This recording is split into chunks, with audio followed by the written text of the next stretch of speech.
bringing his son over with the sun over his shoulder. There's a Minuteman watching him with a gun over his shoulder. And right up the road, there's a soldier on the shoulder with a highway pulling over a man like, amigo, are your papers in order? And he forgets about his grandmother.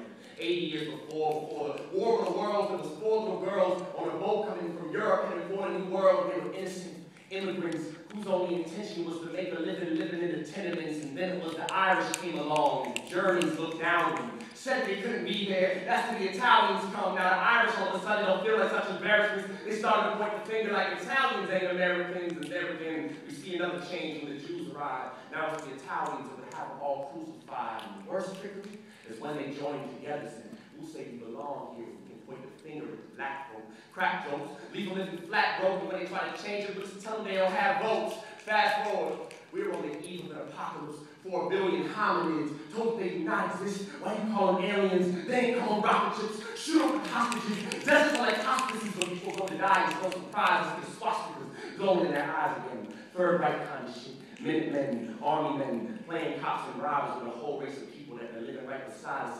We decided Northern Mexico should be called Hollywood. Probably would have drawn a line right across their bodies if they could, cut off their heads and use their bottom half as firewood. And if we let them, they're going to split up the entire world.